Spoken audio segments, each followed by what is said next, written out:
Saudara, Timnas gagal lolos ke Piala Dunia, seperti apa evaluasinya? Kita akan bahas bersama mantan penyerang Timnas, Ferry Sandria, yang sudah hadir di studio. Lalu ada juga Ketua Paguyuban Supporter Timnas, Ignatius Indro. Selamat malam, Mas Ferry. Selamat malam, Mas Radi. Dan juga melalui sambungan virtual ada analis sepak bola M. Kusnaini. Selamat malam, Bung Gus. Malam, Mas Radi. Ya.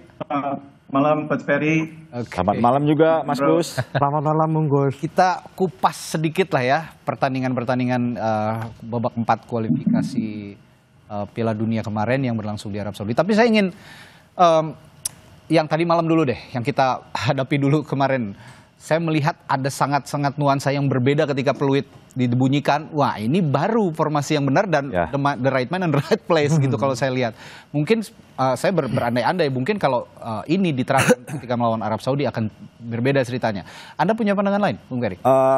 Pandangan saya kalau kita bicara statistik, saya rasa memang Irak lebih unggul daripada kita. Tapi kan ini sekarang situasinya berbeda. Ya. Kita lihat semalam permainan timnas kita lawan Irak tuh kayaknya enak ditonton. Sangat mendominasi. Sangat mendominasi, tetapi sayang memang peluang-peluang yang ada di depan gawang itu memang agak sulit gitu ya. Karena di center belakang juga, center back belakang juga mereka begitu disiplin dan ketat juga pemain striker kita.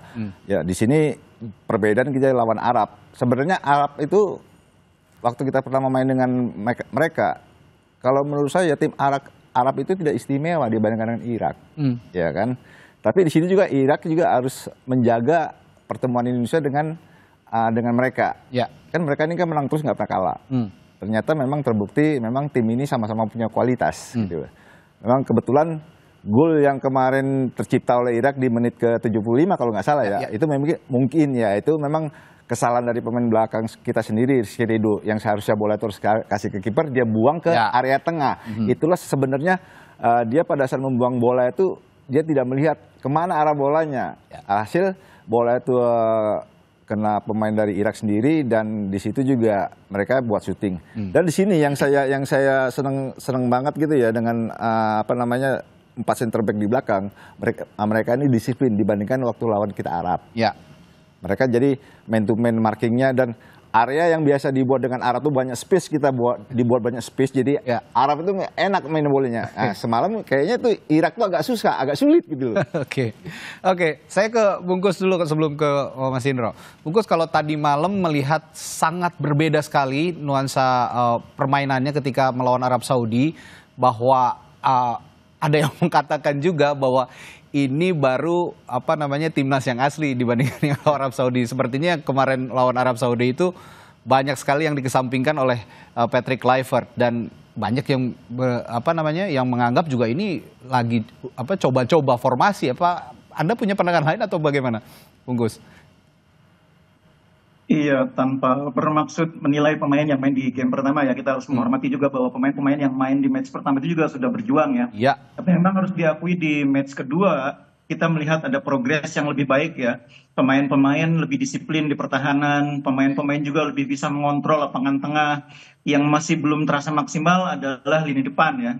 Kita punya beberapa peluang tapi tidak bisa dimaksimalkan. Tapi secara keseluruhan saya memang melihat ada progres dari pertandingan pertama ke pertandingan kedua. Nah, yang disayangkan sebetulnya di pertandingan kedua semalam, kita masih kecolongan oleh gol yang dibuat oleh kesalahan kita sendiri. Itu yang saya pikir sayang sekali masih terjadi di pertandingan sepenting ini ya. Dan yang kedua, ketika situasi kita sudah ketinggalan, saya melihat babak kedua tuh Indonesia malah lebih tertekan dibanding babak pertama. Babak pertama kita lebih mendominasi, tapi babak kedua lebih tertekan dan respon pelatih menyikapi situasi itu menurut saya tidak cukup ya. Tidak cukup untuk mengubah situasi. Nah, ini yang saya pikir menjadi problem dalam 2 pertandingan di putaran keempat. Game adjustment ya. Jadi artinya ketika situasi atau skenario yang disiapkan itu tidak berjalan, itu adjustment yang dilakukan pada saat pertandingan, perubahan taktik berjalan, itu sejauh ini saya lihat tidak maksimal ya. Ketika melawan Arab Saudi kan juga kurang lebih sama. Game adjustment-nya agak lambat. Sehingga akhirnya kita kesulitan, kehabisan waktu untuk mengejar. Kemarin juga kurang lebih sama babak kedua seperti itu. Betul kata Bung Gus tadi, tanpa membandingkan siapa yang bermain ketika lawan Arab Saudi, siapa yang bermain ketika lawan Irak. Saya mencoba tidak akan menyalahkan para pemain yang tampil di kedua pertandingan ini, tapi ketika lawan Arab Saudi sepertinya ada beberapa pemain yang diturunkan tidak dalam posisi terbaiknya yang diturunkan oleh Patrick Kluivert. Apakah Anda punya pandangan lain atau analisis ini juga bisa diafirmasi oleh Anda, Bungkus? Iya, jadi sebetulnya orang mungkin menganggap bahwa penempatan Yakob Sayur itu tidak di posisi idealnya.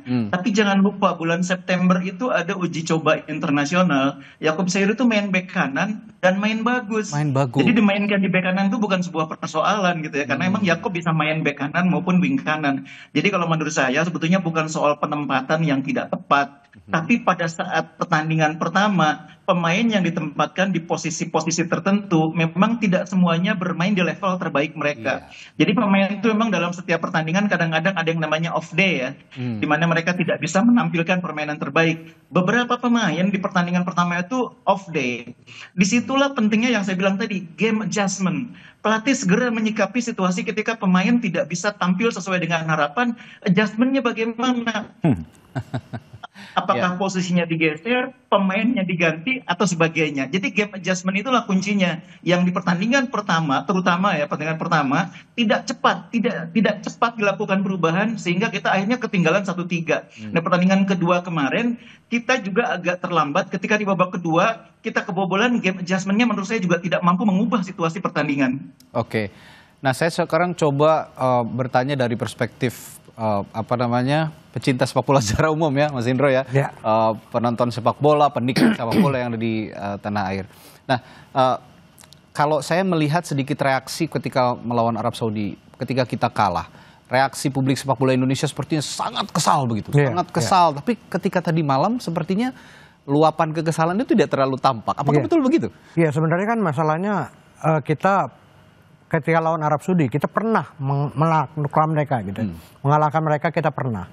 Tapi kenapa pas lawan Irak memang ini adalah suatu hal yang berat untuk mengalahkan karena kita belum pernah sekalipun menang lawan Irak.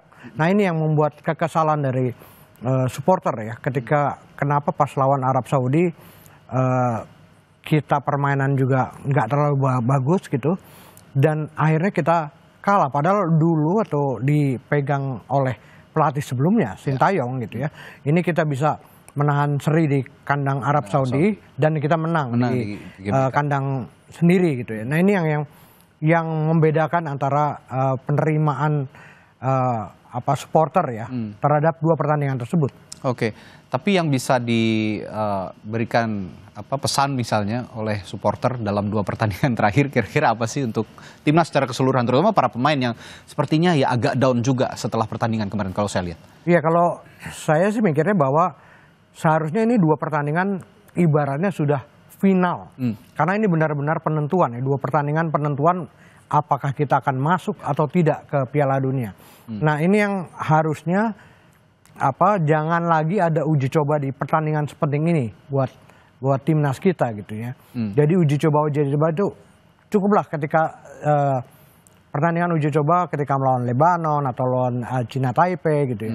Tapi di pertandingan ini benar-benar pemain-pemain pelatih kita, pelatih Kluivert ini mengeluarkan benar-benar pemain-pemain yang dianggap adalah pemain-pemain terbaik. Jadi apapun yang terjadi, kalau perlu bermain lebih pragmatis, ya silahkan gitu ya. Ini yang penting adalah hasil, karena ini dua pertandingan yang benar-benar menentukan. Oke, nah kalau dari ini Bung Peri Sandre ini adalah juru gedor timnas, gitu kira-kira.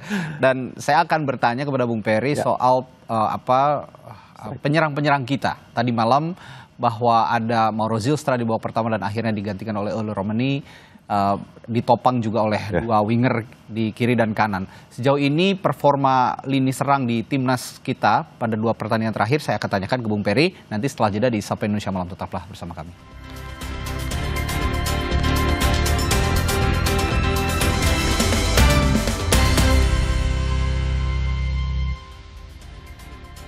Saudara, usai timnas Indonesia gagal lolos ke Piala Dunia 2026 karena kalah dari Irak, sejumlah warga memberi tanggapannya. Ada yang menyebut karena kesalahan pelatih, ada pula yang bilang bahwa Irak memang memiliki pemain yang lebih unggul. Menurut Mas Fauzan sendiri seperti apa?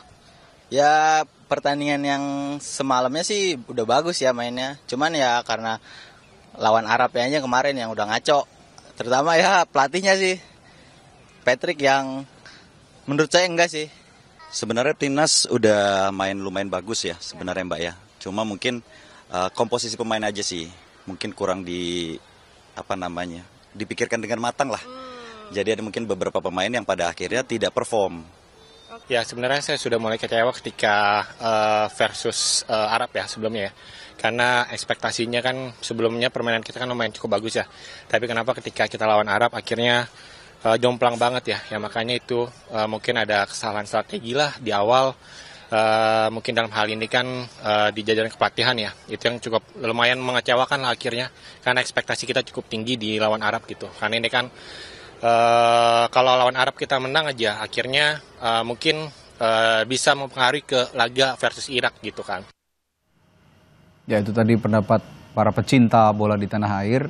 Ada yang bilang kurang responsif pelatihnya, ada yang juga menilai soal komposisi pemain yang tidak tepat ditempatkan oleh pelatih dan berbagai macam. Tapi saya ingin tanya lini serang tadi ke Bung Peri. Kedua pertandingan kemarin timnas melawan Arab Saudi dan juga Irak. Sebelumnya di depan sepertinya tidak ada benar-benar striker murni yang dipasang ya bantu lawan Arab Saudi. Di depan ada Ragnar Ratmangun dibantu juga sesekali oleh Emiliano Jonathans. Nah di pertandingan melawan Irak di sana ada Mauro Zilstrand. Kira-kira dan juga digantikan oleh Romani di babak kedua. Nah kira-kira dari dua pertandingan terakhir ini serang kita sudah menunjukkan hasil yang paling optimal atau sebenarnya masih bisa lebih baik lagi dari yang kemarin? Ya, menurut saya mungkin permasalahan memang selama ini di tim nasional itu permasalahannya di penyerang, ya gitu, goal getter ya kalau kita bilangnya. Dari zamannya pelatih sebelumnya memang permasalahannya di situ juga.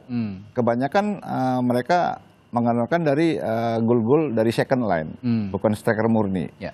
Ini juga nanti untuk kedepannya pelatih-pelatih kita ini juga nanti harus benar-benar jeli untuk mencari pemain striker. Apa kekurangan di tim ini? Saya rasa kalau untuk pertahanan dan untuk di gelandang saya rasa sudah cukup. Permasalahan memang harus di tengah. Kita ini tidak punya striker murni. Dan di sini ada oleh Romani. Tapi kita lihat dalam dua pertandingan beliau juga dimainkan di babak pengganti. Ya. Saya berharap kemarin itu lawan Irak dia turun full time. Ternyata di sini untuk striker ditempatkan Mauro didampingi dengan Ratmangun dan Jonathan. Kerja mereka juga kemarin tiga ya kalau saya katakan memang ya bagus lalu cukup lumayan meskipun tidak begitu agresif. Di sini kita harus membutuhkan yang punya penyerang satu naluri golnya tinggi dan dia juga agresif. Bukan hanya bukan hanya terima bola aja tapi dia harus pinter menempatkan posisi dia sebagai striker. Dan yang kedua juga dia harus sebagai kalau orang bilang tuh pembunuh berdarah dingin. Itu yang susah dicari striker ya. Striker ini kan bukan harus dia punya kecepatan, tapi pinter gitu. Tadi saya katakan tadi pinter, ya.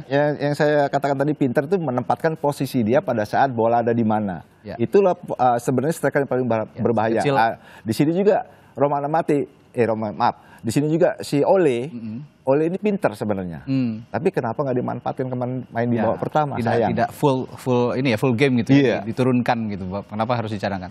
Kalau saya lihat di melawan Arab Saudi memang agak stuck aliran bola ke lini depan, tapi kemarin pada saat melawan Irak sebenarnya dari semua sisi aliran bola ini cukup deras mengalir ke lini depan, dari sisi kiri, sisi kanan, dari tengah aliran bola yang cukup matang mengalir ke lini depan. Bungkus, apa yang perlu dievaluasi dengan pertandingan melawan Arab Saudi yang lini tengahnya kurang optimal, menyumbangkan aliran bola ke lini depan, tapi kemarin aliran bola yang banyak begitu deras tapi tidak bisa dimanfaatkan. Apa yang bisa dievaluasi, Bungkus?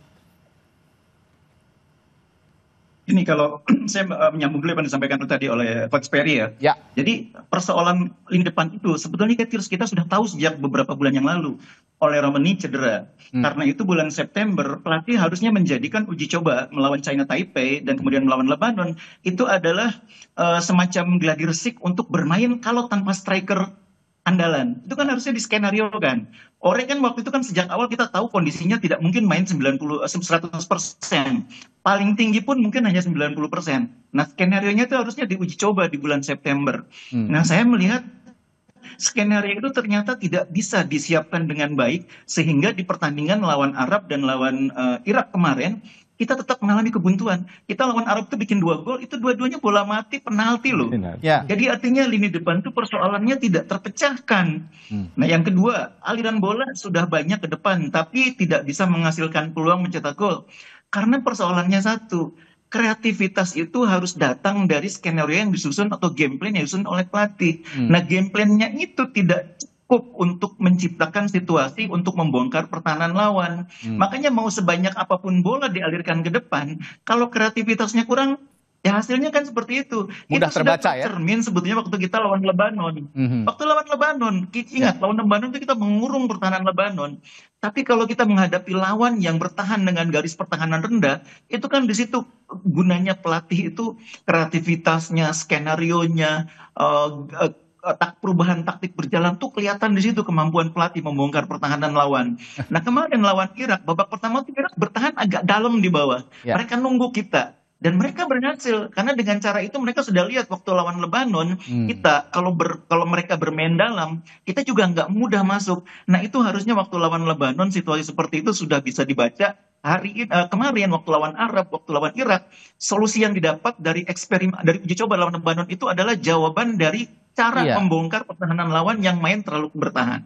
Ada skenario lain, ada plan A, plan B, plan C, bahkan perlu sampai plan Z begitu ya, sudah disusun oleh pelatih ini menghadapi situasi-situasi sulit seperti yang timnas hadapi ketika melawan Irak. Tapi tadi malam yang ramai dibicarakan juga oleh warganet, pencinta bola adalah kinerja wasit nih.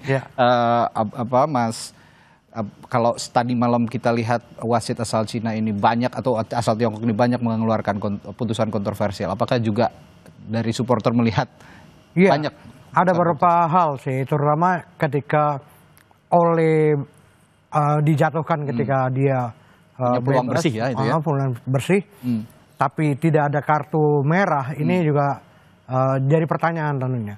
Dan wasit juga jarang sekali melihat VAR gitu kan. Ini juga beberapa menjadi pertanyaan. Tapi di luar itu yang kita lihat adalah seperti yang Bungkus dan Mas Ferry katakan bahwa memang kita kurang memiliki striker yang benar-benar bisa membunuh ya, kill the game gitu. Nah, ini yang kita memang kurang dan saya tidak tahu apa yang terjadi di kepelatihan ataupun apa gitu ya. Banyak isu juga yang beredar tentang hal itu. Nah, ini yang bisa harusnya di PSSI ataupun kepelatihan menjawab semua itu dengan tepat ya. Oke. Sebenarnya mungkin saja ya Bung Peri kalau melihat striker-striker kita ada Oli Romani, ada Mauro Zylstra, mereka punya kualitas yang bagus tapi tidak di drill atau tidak dieksplor oleh pelatihnya. Apa benar demikian atau ada pendapat lain? Ya, saya rasa kesalahan sebenarnya juga ada di pelatih sebenarnya. Gitu loh. Apa dikatakan Bung Kusna ini tadi, masalah uji coba sebenarnya itu contoh sebenarnya kita harus berbuat sesuatu gitu loh. Pada saat kita punya striker andalan kita Ole, pada saat dia cedera, ini siapa penggantinya? Nah, kemarin kita sebenarnya sudah harus bisa siapa harus pengganti Ole waktu pada saat kita uji coba lawan TP. Nah, ini memang harus dibuat kreatif. Jadi dalam sepak bola itu kalau kita susah untuk menerobos pertahanan yang kuat, di sini juga permainan dan pemain juga harus kreatif gitu loh. Oke dah, kalau striker pemain dijaga dengan ketat, dengan disiplin, tapi kreatif dari belakangnya juga harus muncul gitu, harus bisa manfaatin peluang-peluang yang ada yang diberikan oleh pemain striker. Dan striker itu bukan hanya dia harus berdiam diri, striker murni, dia juga harus bisa memberikan ruang buat yang lainnya untuk masuk buat peluang gol. Memberikan celah-celah kemungkinan dari sisi manapun gitu ya di lini depan itu untuk bisa membuka peluang menciptakan gol. Meskipun nanti terciptanya gol tidak dari striker misalnya dari lini tengah, tapi strikernya juga bisa membuka ruang. Untuk sementara ini kan sebelum adanya Oli Romani waktu di zaman pelatih Sintayong yang bisa membuat gol kan dari second line semua, bukan hanya striker. Nah, sekarang ada Oli Romani yang berapa kali pertandingan di round 3 dia bisa cetak sudah 3 gol. Meskipun dia pendatang baru gitu. Nah, kalau tadi Bung Peri sudah menyinggung sebenarnya ini salah pelatih. Manajer timnas kita juga secara terang-terangan bilang bahwa pelatih ini harus dievaluasi. Tapi cukup dengan pelatih saja atau bagaimana kira-kira Bungkus? Iya, jadi evaluasi ini memang harus menyeluruh. Pemain dievaluasi, manajemen dievaluasi, dan terutama pelatih dievaluasi. Kalau pemain, saya lihat memang semua sudah berusaha menunjukkan kemampuan terbaik ya. Memang ada beberapa pemain seperti yang saya bilang tadi waktu lawan Arab Saudi tampil tidak optimal. Tapi kan ketika pemain tidak optimal seperti yang saya bilang tadi, pelatih bertugas untuk mengoptimalkan, menggeserkah, mengganti formasi kah, mengganti pola kah, mengganti game plan. Nah itu yang menurut saya semuanya emang pada dasarnya itu di tangan pelatih. Keputusan apa yang akan dilakukan oleh pemain di lapangan itu decision making itu dibuat oleh pelatih di pinggir lapangan. Pemain menerjemahkan. Jadi terutama yang harus dievaluasi dan terutama yang harus bertanggung jawab memang jajaran kepelatihan. Sepak bola ya seperti itu. Jadi dalam sepak bola tidak ada pemain yang salah. Seperti halnya dalam tradisi militer tidak ada prajurit yang salah. Yang salah itu jenderalnya. Jenderalnya ya pelatih-pelatih itu. Iya. Oke. Dan kalau kita lihat dalam waktu dekat ya kita harus melupakanlah Piala Dunia 2026 karena sudah pupus begitu ya peluangnya. Tapi di 2027 ada Piala Asia yang akan dihadapi oleh timnas Indonesia nanti kalau nggak salah bulan Februari. Februari 2027. Saya terakhir ke Bungkus di Piala Asia nanti ada tim yang ada sekarang ini bisa menunjukkan prestasi nggak sih kira-kira?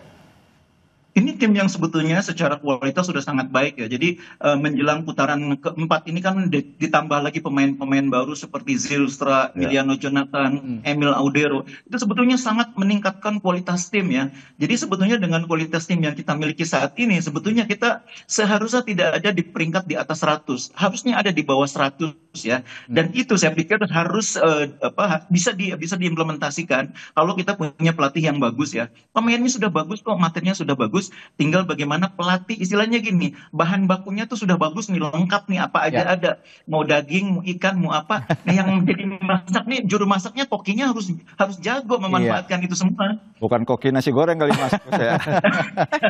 Oke, ini selain juga Piala Asia juga timnas U23 juga akan menghadapi SEA Games ya. Nanti dan ini juga kesempatan untuk mencari bibit-bibit baru yang juga bisa dipromosikan ke tim senior. Salah satunya juga menebalkan potensi Ivar Jenner ya. Ivar Jenner yang sekarang juga yang nanti juga akan dimainkan di SEA Games 23 untuk menghadapi mungkin nanti di Piala Asia di tahun 2027. Baik, terima kasih analisisnya Bung Peri. Terima kasih Mas Radi sama-sama. Dan juga Bung Kus sudah bergabung di Sapa Indonesia hari ini. Kita jumpa lain waktu di kesempatan pertandingan timnas lainnya. Terima kasih Bung.